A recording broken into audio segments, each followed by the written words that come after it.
Greetings, traveller. The morning mist clung to the rocky outcropping where Kael'thar sat alone, watching the first pale light creep across the valley below. His skin, the colour of deep twilight sky, seemed to absorb the dawn rather than reflect it. Around him, the sounds of the Grimjaw clan stirring to life drifted up from the settlement. The scrape of stone on metal as weapons were sharpened, the low rumble of voices planning the day's hunt, the crackle of fires being fed with dried wood. None of those sounds were meant for him. They never had been. Kael'thar pulled his rough, woven cloak tighter around his shoulders and rose to his feet. At 19 summers, he stood as tall and broad as any orc in the clan, his muscles carved from years of training that no one acknowledged, hunting expeditions he was never invited to join, his tusks white as fresh snow. Against his blue-tinged lips caught the morning light as he exhaled slowly into the cool air. Below, he could see his cousin Thorgak organizing a group of young warriors for a raid on the neighboring valley. Kael'thar had approached him 3 days ago, offering his spear and his knowledge of the mountain paths. Thorgak had looked at him with the same expression the others always wore, a mixture of distaste and unease, as if Kael'thar's very presence might bring misfortune upon their venture. "The spirits speaks through omens, cousin," Thorgak had said, not unkindly but with finality. "Your place is not with us." Kael'thar had heard those words, or variations of them, countless times throughout his life. When he was a child, barely able to lift a practice sword, the clan's elders had whispered that his unusual colouring was a sign of divine displeasure. His mother, Grusha Grimjaw, had defended him fiercely in those early years, insisting that strength of arm and loyalty to the clan mattered more than the shade of one's skin. But even her fierce love could not shield him from the gradual, relentless erosion of belonging. The first real test had come during his 13th summer, when all young orcs underwent the trial of the bear. Each youth was sent alone into the deep forest to track and kill one of the massive cave bears that denned in the mountain slopes. Success meant recognition as a warrior. Failure often meant death. Kael'thar had tracked his quarry for 6 days through terrain that would have broken lesser hunters. When he finally cornered the great beast in a narrow ravine, it had reared up on its hind legs, standing nearly twice his height, its roar shaking loose stones from the canyon walls. The battle had lasted until sunset, leaving Kael'thar bloodied but victorious, the bear's massive claws now hanging from a cord around his neck. He had returned to the clan's gathering circle expecting celebration, recognition, perhaps even the grudging respect he had longed for his entire life. Instead, he found whispers that the bear must have been old or sick, that no true bear would fall to one touched by ill fortune. Elder Mokath had examined the claws with pursed lips before declaring them acceptable, but his tone suggested he was merely following custom rather than acknowledging any real achievement. That night, while the other successful youths had been welcomed into the warriors' circle with feasting and songs, Kael'thar had sat at the edge of the gathering, close enough to hear the celebration, but far enough that his presence would not cast a shadow over the joy of others. The years that followed had brought similar disappointments. When raiders from the eastern clans had attacked their settlement, Kael'thar had fought with desperate courage, his spear finding its mark again and again as he helped hold the southern gate. But the song sung afterward spoke of other heroes, other deeds. When sickness had struck the clan's herds, Kael'thar had ventured deep into the poisonous marshlands to gather the rare moonbell flowers needed for the cure, returning with enough of the precious blooms to heal every animal. The clan had accepted the medicine gratefully, but somehow the story of how it was obtained became clouded, attributed to collective effort rather than individual courage. Through it all, his mother had remained his sole defender, though even her support had begun to waver as the years passed, and Kael'thar's presence continued to be seen as a burden on the clan's fortune. When she had died the previous winter, succumbing to a fever that the healers could not break, Kael'thar had felt the last thread connecting him to the Grimjaw clan stretch thin and fray. Now, watching the morning activities unfold without him, he felt that thread finally snap. He made his way down the rocky slope toward his modest dwelling, a simple hut built apart from the main settlement, positioned where the morning shadows fell longest. Inside, his few possessions were already gathered, his father's war spear passed down despite the clan's reservations, a leather pack containing dried meat, hard journey bread, and a water skin, the bare claws from his trial, worn smooth by years of handling, and a small carved stone that had been his mother's, depicting the clan's totemic wolf with ruby eyes. As he secured the pack across his shoulders and stepped out into the growing daylight, he nearly collided with his cousin Margok, one of the few clan members who had ever shown him even casual kindness. "Where are you bound so early, Kael'thar?" she asked, though something in her expression suggested she already suspected the answer. "Away," he replied simply. "The clan has made it clear that I bring nothing but shadows to their endeavors. Perhaps it's time I stopped trying to convince them otherwise." Margok's weathered face creased with something that might have been regret. She was older than him by a decade, a respected hunter whose opinion carried weight in clan discussions. If she had chosen to speak for him over the years, things might have been different. But, like the others, she had always maintained a careful distance, unwilling to risk her own standing for his sake. "The world beyond our lands is harsh, cousin," she said quietly. "There are dangers in the wild places that even a strong warrior faces with trepidation." Kael'thar adjusted his grip on his spear and met her gaze steadily. "And what dangers do I face here? Loneliness? Rejection? At least in the wilderness, such things are honest. A hungry wolf does not pretend to welcome me while planning my exile." For a moment, Margok seemed poised to argue, perhaps to offer some gesture of reconciliation that might keep him within the clan's protection. But the moment passed, and she stepped aside to let him continue on his way. "May the ancestors watch over your path," she said, and Kael'thar could hear genuine concern in her voice, though it came too late to change his decision. "May they watch over yours as well," he replied, and with that he walked past the outer boundaries of the settlement and into the vast wilderness that stretched beyond.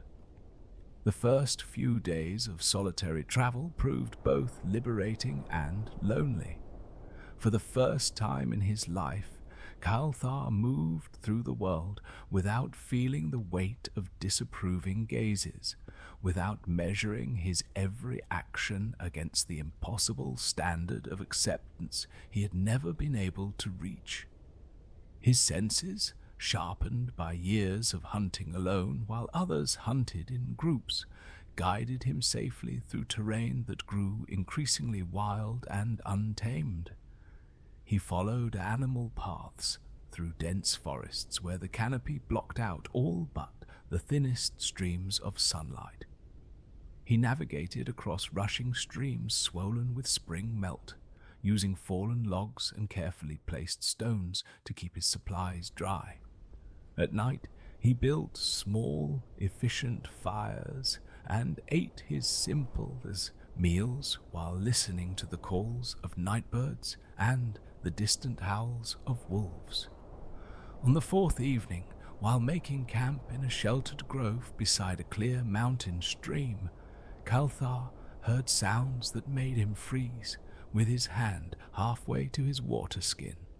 Somewhere nearby, something large was moving through the undergrowth, accompanied by what sounded like muttered cursing in a voice deeper than any orc throat could produce.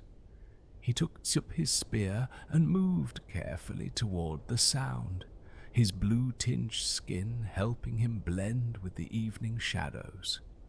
What he found, struggling to navigate a fallen tree that blocked a narrow game trail, was unlike anything he had encountered before. The creature stood nearly 8 feet tall, with skin the color of weathered granite and arms like tree trunks.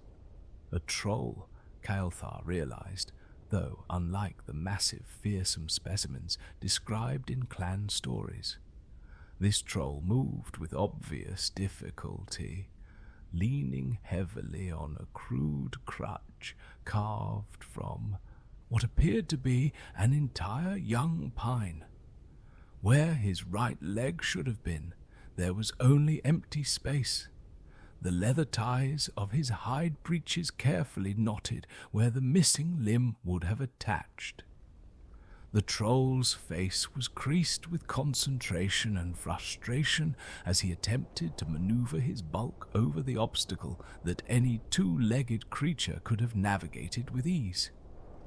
His movements, while still possessed of obvious strength, were slow and deliberate, each step carefully planned and executed. Kael'thar found himself in an unexpected moment of recognition. Here was another being struggling against limitations imposed not by lack of courage or determination, but by circumstances beyond his control. The careful way the troll moved, the isolation of his travel, the quiet dignity with which he faced his challenges, all of it struck Kael'thar as painfully familiar. Before he could reconsider, Kael'thar stepped out from the shadows and spoke quietly, not wanting to startle the massive creature. "The trunk is rotted through about 6 feet to your left," he said, keeping his spear lowered and his voice calm. "The wood there will break easily if you put your weight against it." The troll's head swiveled toward him with surprising speed, and for a moment Kael'thar tensed, ready to defend himself if necessary. But the expression on the creature's craggy face was more surprise than aggression. "An orc," the troll rumbled, his voice like distant thunder. "And a blue one at that. I thought your kind traveled in war parties, not alone through the deep woods." "I thought your kind could move mountains," Kael'thar replied carefully. "It seems we both have reason to reconsider our assumptions." The troll studied him for a long moment, then let out what might have been a chuckle. "Fair enough, Blue Orc. I am called Brum One-Step, and as you can see, the name is earned honestly. If you speak truly about the rotten wood, I would welcome your guidance." Kael'thar approached slowly, demonstrating the weak point in the fallen trunk and helping Brum position himself to break through it efficiently. Together, they cleared the path, Kael'thar's speed and precision complementing Brum's raw strength. When the way was clear, they stood facing each other in the growing darkness, each seeming to weigh whether this chance encounter might become something more. "I have dried meat and clean water," Kael'thar offered finally. "My fire is small, but warm. If you have nowhere pressing to be, you are welcome to share it." Brum's weathered features shifted into what might have been a smile. "I have nowhere pressing to be, and nothing but stale bread to contribute to such a feast. But I accept your offer, Kael'thar of the blue skin." As they made their way back to Kael'thar's camp, neither spoke of the obvious, that they were both outcasts, both traveling alone through country that was safer traversed in numbers, and neither mentioned the careful way they had each assessed the other for signs of threat or weakness. Instead, they moved through the forest in companionable quiet, two figures who had found in each other something they had not expected to discover in the wilderness. The fire crackled between them as they shared their simple meal, and, for the first time in longer than he could remember, Kael'thar felt the warmth of genuine companionship. Across the flames, Brum One-Step sat with his missing leg stretched out before him, his expression peaceful as he gazed into the dancing light. Neither of them spoke of the future, of where their paths might lead, or how long this unexpected partnership might last. But as the night deepened around their small circle of warmth and light, both felt the first stirring of something that had been missing from their lives for far too long, the simple comfort of not being alone. The friendship between Kael'thar and Brum deepened with the gradual certainty of seasons changing. What had begun as a chance encounter beside a fallen log grew into a partnership that neither had expected to find, yet both had desperately needed. They fell into a rhythm of travel that accommodated Brum's careful pace, while making use of Kael'thar's keen senses and quick reflexes. In the mornings, Kael'thar would scout ahead while Brum broke their simple camp, his massive hands folding their few possessions with surprising delicacy. By midday, they would find a place to rest while the sun was strongest, often beside a stream where Kael'thar could hunt for fish, while Brum gathered edible roots and berries with the patient thoroughness that had become his adaptation to moving slowly through the world. Evenings brought the quiet satisfaction of shared meals and conversation that grew more comfortable as the days passed. Brum, as it turned out, possessed a deep knowledge of the wilderness that came from years of careful observation. Unable to chase prey or flee quickly from danger, he had learned to read the subtle signs that revealed the true nature of their surroundings, which plants were safe to eat, how to predict weather changes from the behavior of birds, where to find shelter that would protect them from both elements and predators. Most creatures announce their intentions long before they act, Brum explained one evening as they sat beside their fire, his deep voice barely above a whisper. Trolls learn this slowly, if at all. We are used to settling disputes with strength, moving through the world as if it exists for our convenience. But when you cannot rely on speed or power alone, you begin to notice things that were always there. Kael'thar nodded, understanding more than Brum might have realized. His own years of isolation within the clan had taught him similar lessons about patience and observation. When you could not depend on others for companionship or support, you learned to find resources within yourself that others never needed to develop. My people prize decisive action above all else, Kael'thar replied, prodding the fire with a long stick until sparks danced up toward the stars. To wait, to watch, to consider alternatives. These are seen as signs of weakness or indecision. Yet, some of my most successful hunts came from waiting days for the right moment rather than charging forward when conditions were poor.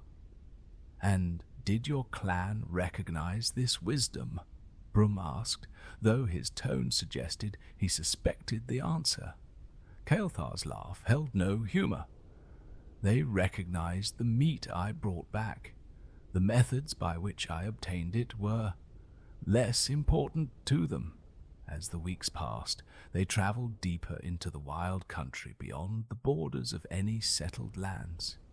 Here, ancient forests stretched unbroken over rolling hills, and mountain streams carved deep valleys where sunlight penetrated only briefly each day. They encountered other travelers rarely, a merchant caravan heading north with guards who watched them, suspiciously but made no hostile moves, a group of human pilgrims bound for some distant shrine who gave them a wide berth, a family of wandering tinkers who traded them a new knife in exchange for directions to the nearest village. Each encounter reminded them both of how they appeared to others, an unlikely pair whose very existence together raised questions that most preferred not to ask.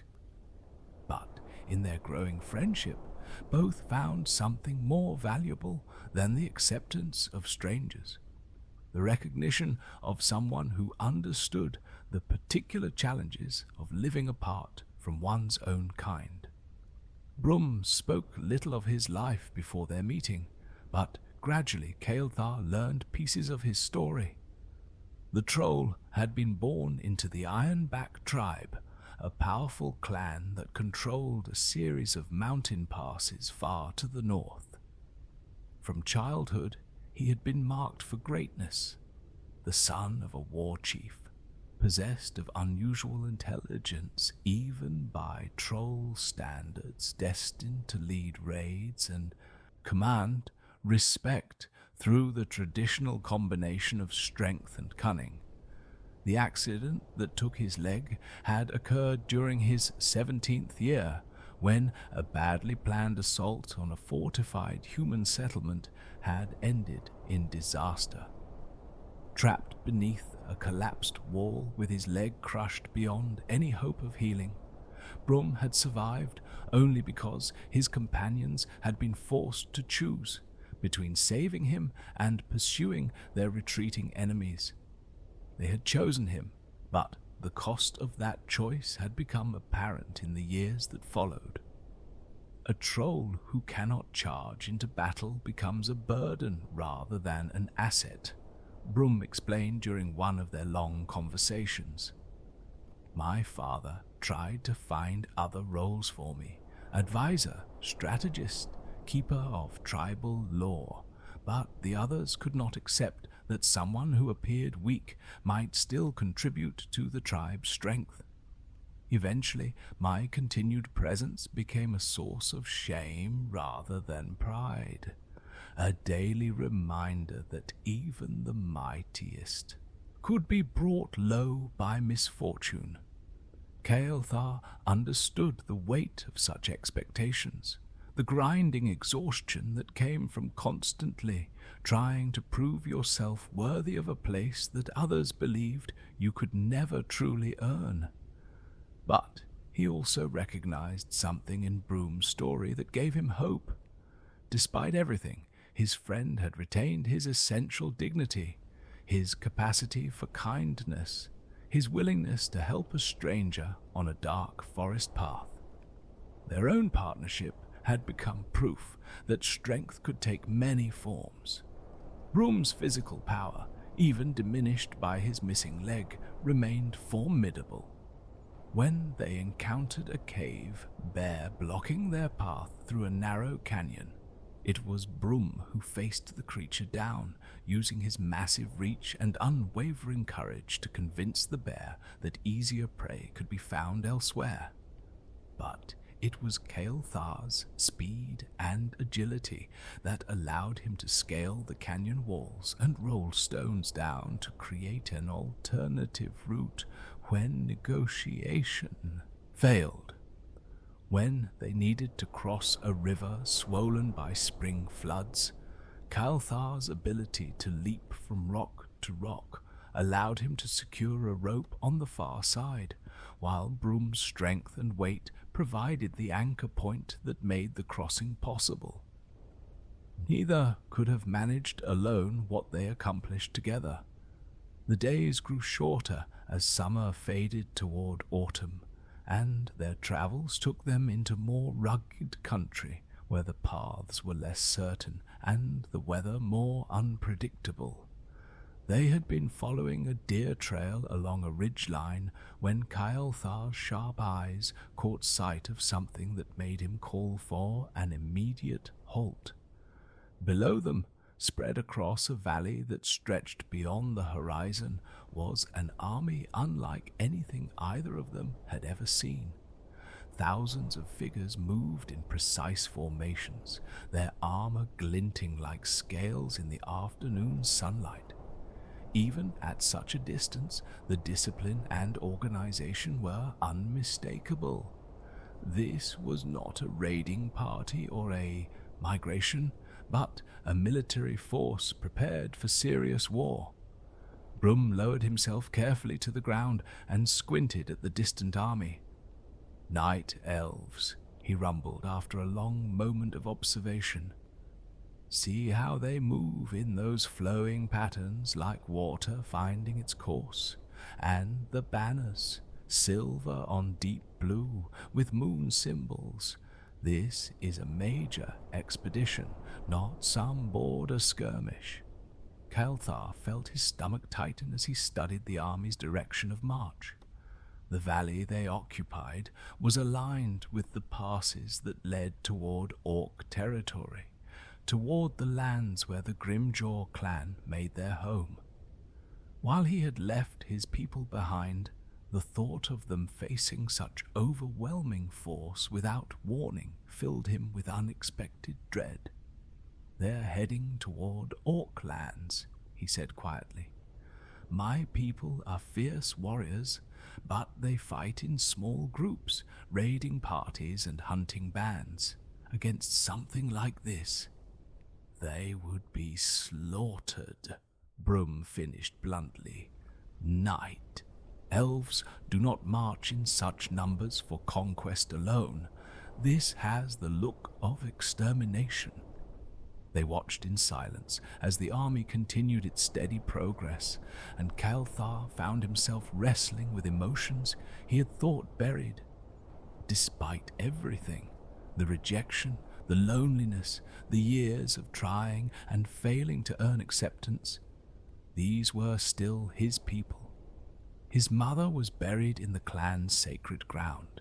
His cousins, even those who had shunned him, were still family. The children who had thrown stones at him in his youth were guilty of nothing more than following their elders' example. "I have to warn them," he said finally, surprised by the conviction in his own voice. Brum turned to study his friend's profile. "You said they cast you out, that they saw your very existence as a curse upon their fortunes. Why would you risk yourself for those who would not risk themselves for you?" Kael'thar was quiet for a long moment, watching the distant army's steady advance. "Because being better than they were to me means being better than they were to me," he said at last. Because regardless of how they treated me, allowing them to be destroyed when I could prevent it would make me someone I do not wish to become. Brum's weathered features creased into something that might have been approval. You are a better orc than most Kael'thar Blueskin. But what can two outcasts do against such a force? Even if we could reach your clan in time to warn them, one troll and one orc cannot stand against thousands of elven warriors. We cannot meet them in open battle, Kael'thar agreed, but perhaps we do not need to. You said yourself that strength can take many forms. As the sun began its descent toward the western peaks, they made their way carefully down the ridge, keeping well clear of the elven army scouts while moving parallel to their line of march. Kael'thar's mind raced as he considered their options, discarding plan after plan as impractical or suicidal. Direct confrontation was impossible. Reaching the Grimjaw clan ahead of the army was unlikely given their current position and the disciplined pace the elves were maintaining. But there might be another way. That evening, camped in a hidden grove far from the main force, they encountered an unexpected opportunity. A small group of elven scouts had made their own camp less than a mile away, and the wind carried fragments of their conversation to Kael'thar's keen ears. Moving closer under cover of darkness, he was able to learn crucial information about their enemy's plans. The army was indeed bound for Orc territory, led by a commander called Sylvan Moonshade, whose reputation for ruthless efficiency was well known among the Night Elven military. But more importantly, they were following a specific route that would take them through a narrow mountain pass called the Blue Rift, where the surrounding peaks formed a natural bottleneck that could be traveled only in singular file. Kael'thar knew the Blue Rift well from his years of solitary hunting. It was a treacherous passage under the best of circumstances, with unstable rock formations on both sides that had been weakened by centuries of wind and weather. More than once, he had seen small avalanches block the path completely, requiring days of work to clear. When he reported this intelligence to Brum, his friend's eyes gleamed with understanding. "A trap," Brum said slowly. "Not to destroy them, but to stop them. If the pass could be blocked at the right moment, with the army divided, part through and part waiting," Kael'thar continued, following the logic to its conclusion. "No room to maneuver, no way to bring their numbers to bear effectively. They would be forced to choose between a long retreat to find another route or a costly siege to clear the blockage." Brum nodded thoughtfully. "And you believe this Blue Rift can be collapsed deliberately?"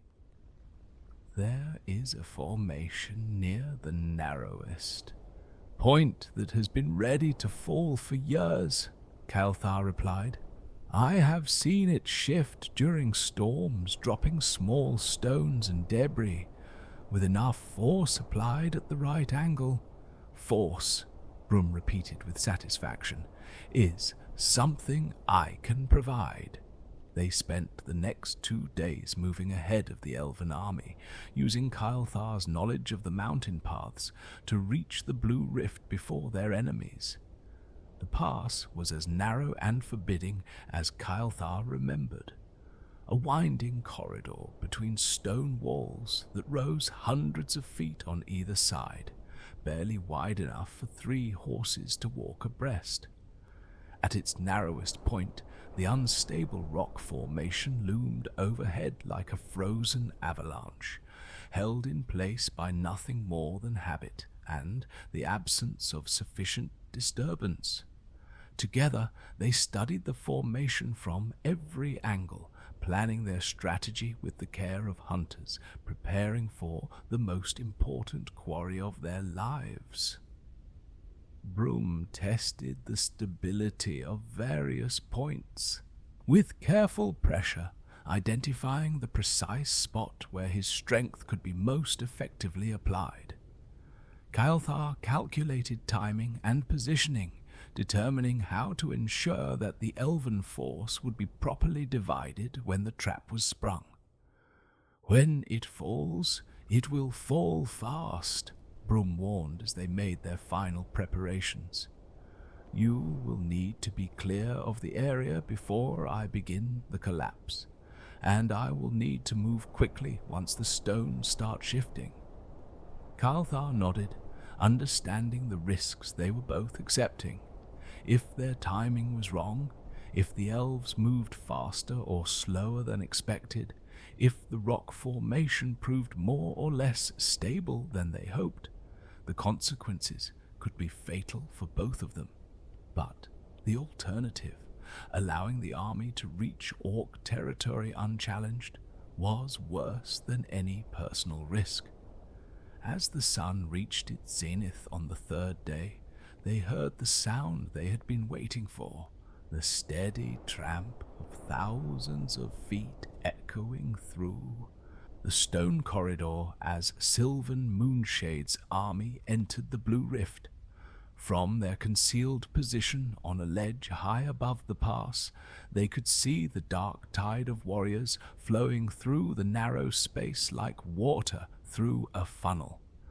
Their discipline and organization intact, despite the challenging terrain. Kael'thar watched with growing tension as more and more of the army entered the pass. Too soon, and not enough of the force would be trapped. Too late, and the opportunity would be lost entirely. He counted ranks and estimated numbers, his heart pounding with the weight of decision. Finally, when roughly half the army had passed through the narrowest section, he gave Brum the agreed-upon signal. What happened next would determine not only their own fate, but the fate of every orc, troll, and night elf whose lives hung in the balance of this moment. The signal passed between them like lightning, a single sharp whistle that cut through the mountain air. Brum moved with surprising speed for someone of his size and limitations, his massive hands finding their grip on the carefully selected stone outcropping that would serve as the fulcrum for their desperate plan. Kael'thar had already begun his descent from their high perch, following a treacherous path that would bring him down to the pass floor behind the rear guard of the elven army. His role was to create the distraction that would draw their attention away from the rock formation above, giving Brum the crucial moments needed to complete the collapse without interference. The ancient stones groaned as Brum applied his full strength to the precise point where centuries of erosion had weakened the formation's integrity. His missing leg, so long a source of limitation and shame, became an advantage as he braced himself against the cliff face and channeled all his power through his arms and remaining leg. The first small rocks began to fall, pattering down into the pass like the first drops of a gathering storm. Below, Kael'thar emerged from the shadows at the rear of the elven column, his war spear gleaming in the afternoon sunlight. The rear guard turned at his appearance, a single blue-skinned orc facing an army of thousands. To them, it must have seemed like madness or suicide. But Kael'thar had no intention of dying uselessly in this narrow place. "I am Kael'thar of the Grimjaw clan," he called out, his voice echoing off the stone walls. "I demand audience with Sylvan Moonshade under the ancient laws of parley." The request was so unexpected, so contrary to what the night elves expected from an orc warrior that it achieved exactly what Kael'thar had hoped. It focused their complete attention on him and away from anything else that might be occurring in their vicinity. Word passed quickly up the column, and the entire army came to a halt as officers debated how to respond to this unprecedented situation. Above them, Brum felt the crucial moment arriving as the rock formation began to shift more dramatically. Dust and debris rained down in increasing quantities, but the elves below were too focused on the strange orc and his impossible demand to notice the growing danger overhead. Commander Sylvan Moonshade herself appeared at the head of her forces, her silver armor unmarked by the dust of travel, her pale face set in lines of cold curiosity. She was smaller than Kael'thar had expected, but her presence filled the narrow pass with an authority that needed no physical size to command respect. "An orc seeks parley," she said, her voice carrying clearly through the stone corridor. "How? Unprecedented. What could you possibly have to say that would interest me, creature?" Kael'thar felt the ground tremble slightly beneath his feet as Brum's efforts above reached their critical point.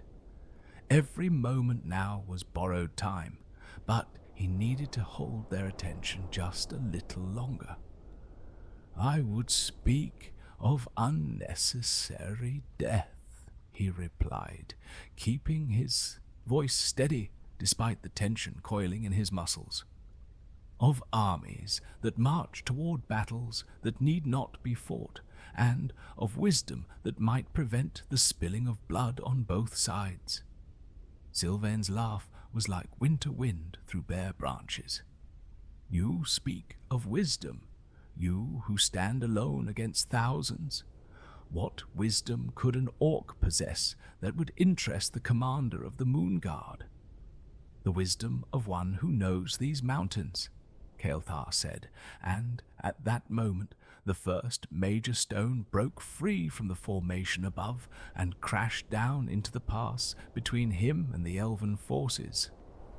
"The wisdom of one who knows that some paths are more dangerous than they appear."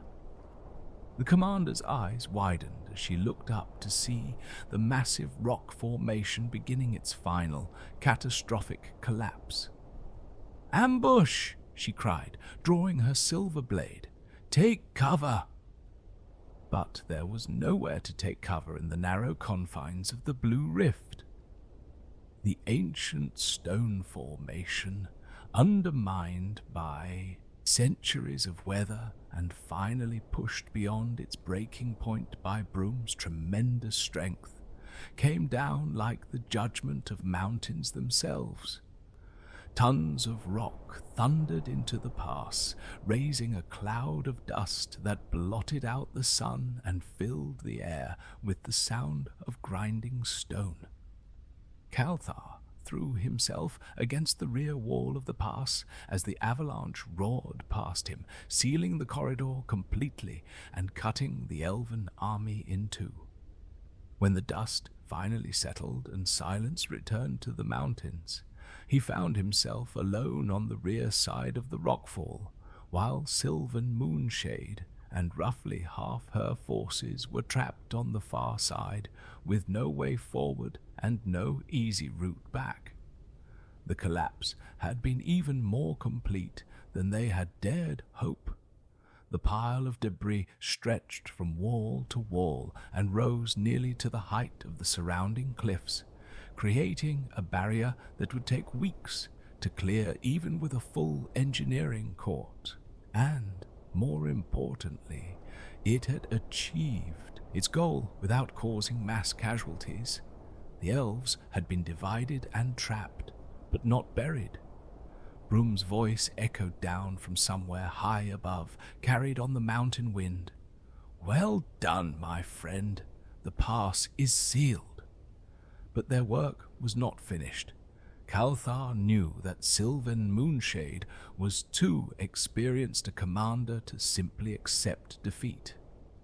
Even trapped and cut off from half her forces, she would be looking for alternatives, other routes that might allow her to complete her mission. The landslide had bought time, but time alone would not end the threat to the Orc clans. Making his way carefully around the base of the rockfall, Kael'thar found a narrow path that led up to where Brum waited on a secure ledge. His friend's massive frame was covered in stone dust, and his hands were bloodied from his work with the rocks, but his eyes shone with satisfaction at their success. "The immediate threat is stopped," Brum said as Kael'thar reached his position. "But what now? They will eventually find another way, or clear this passage through sheer persistence." Kael'thar looked out over the mountains, considering their options.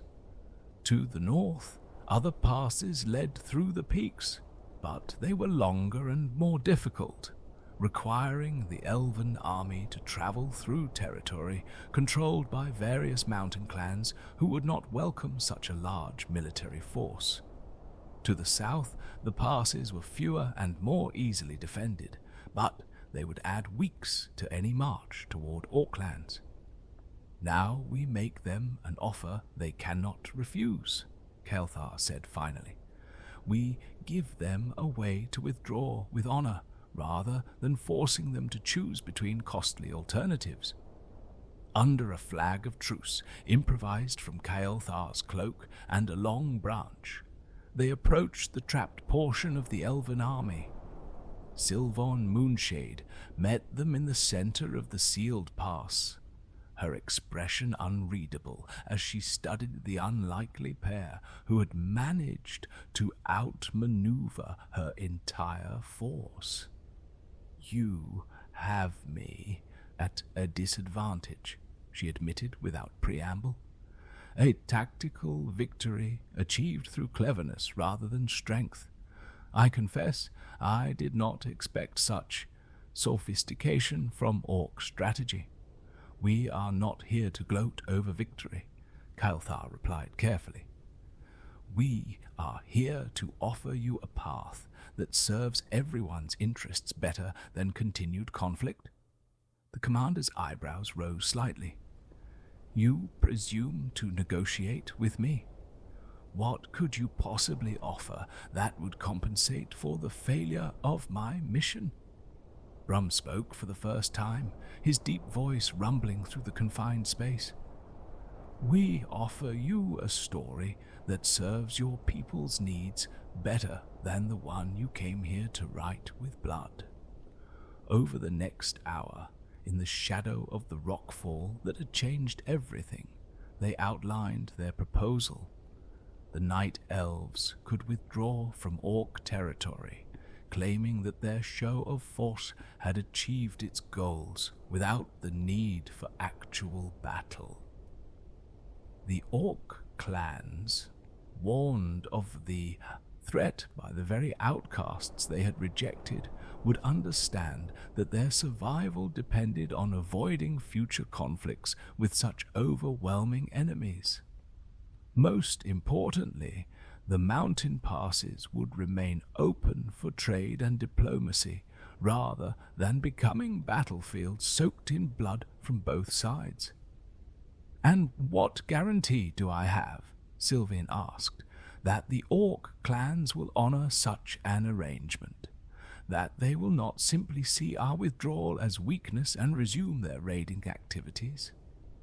"You have the word of one who has proven today that Orc honor exists even where Orc acceptance does not," Kael'thar replied.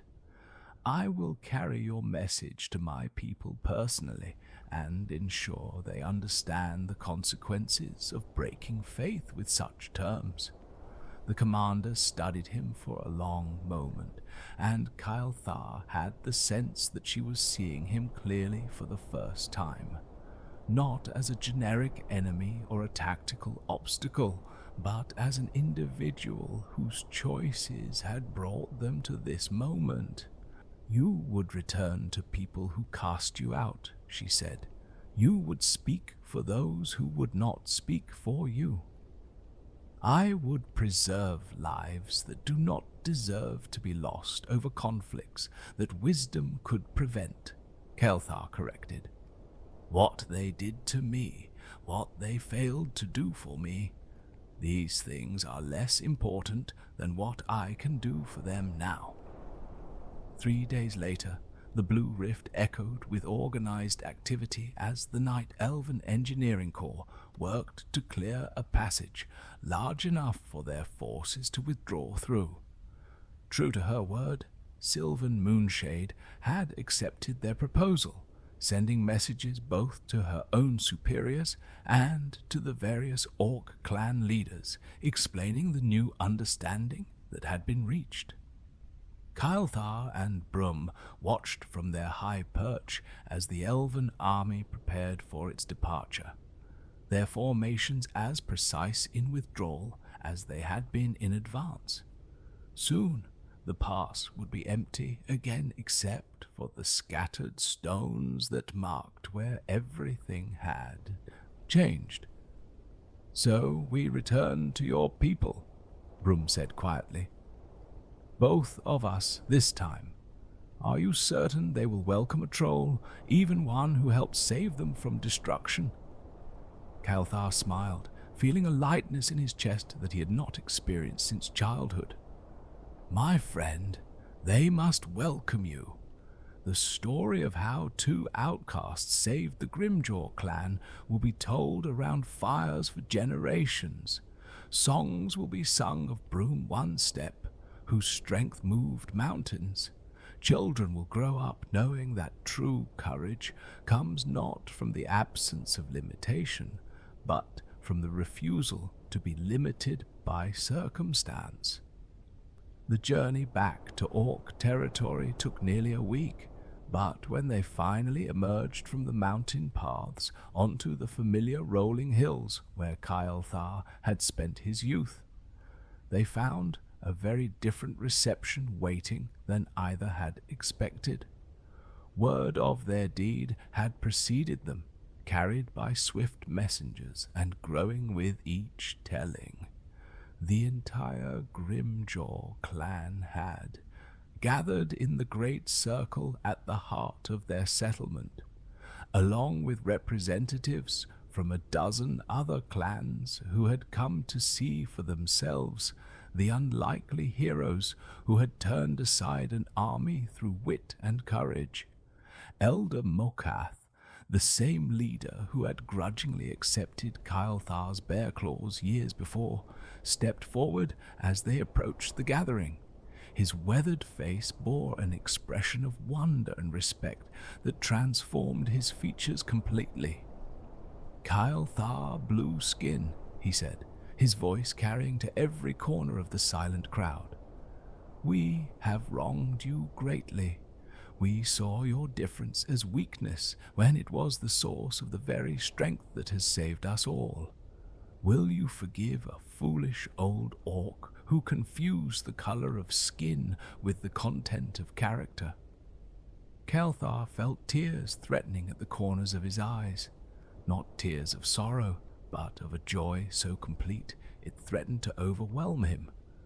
Round the circle he saw faces that had once looked at him with suspicion or disgust, now filled with admiration and welcome. His cousin Thorgak stepped forward, offering his own war spear in a gesture of respect.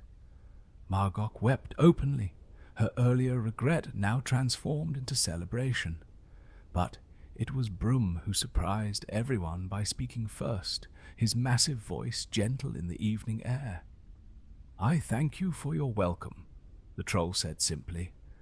"But know that your kinsman Kael'thar saved not only your lives, but my soul.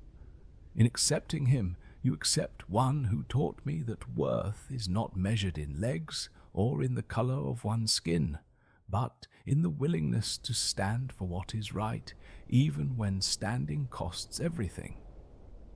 The feast that followed lasted 3 days and nights, with representatives from every clan in the region coming to honor the unlikely partnership that had preserved their way of life. Stories were shared, songs were composed, and friendships were forged that would last for generations. On the final evening, as the celebrations began to wind down, Kael'thar and Brum sat together beside the great fire, watching the sparks rise toward the star-filled sky. Around them, the sounds of contentment and community created a warmth that had nothing to do with the flames before them. "So, what now, my friend?" Brum asked quietly. "We have found acceptance, recognition, a place among your people. Is this the end of our wandering?" Kael'thar considered the question, looking out over the gathering of clans that now welcomed him as a hero and protector. It was everything he had dreamed of during his years of exile, everything he had thought he wanted more than life itself.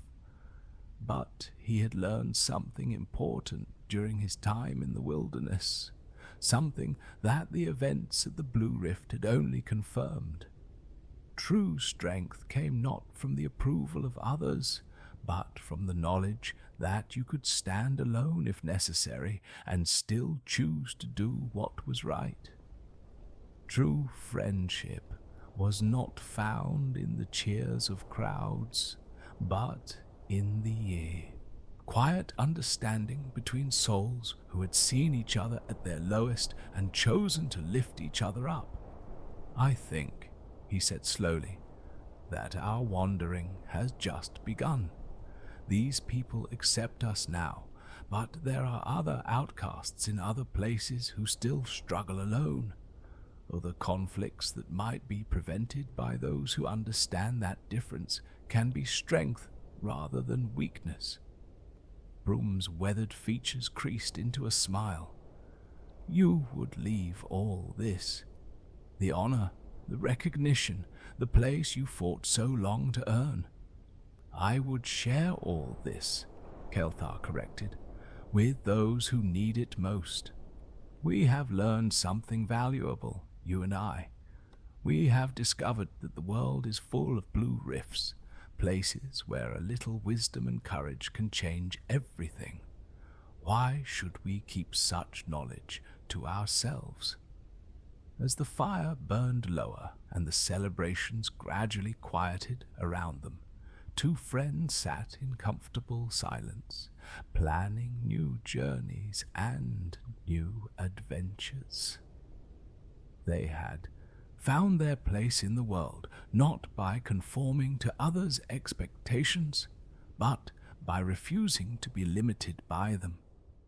They had discovered that true belonging came not from being accepted despite their differences, but from finding others who understood that those differences were precisely what made them valuable. The blue-skinned orc and the one-legged troll rose together as the last embers faded to glowing coals, ready to face whatever challenges the morning might bring. They had learned the most important lesson of all, that strength shared doubles while strength hoarded diminishes.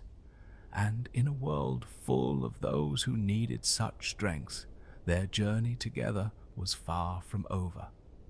In the years that followed, songs would be sung throughout the mountain kingdoms of Kael'thar Blueskin and Brum One-Step, the unlikely heroes whose friendship had saved nations and whose wisdom had shown that the greatest victories come not from conquering enemies, but from understanding that enemies can become allies when approached with courage, creativity, and the willingness to see beyond the surface of things. But that night, as they prepared to rest before beginning their new adventures, They were simply two friends who had found in each other exactly what they had been seeking all their lives: the understanding that they were enough exactly as they were, and that together they could face anything the world might offer.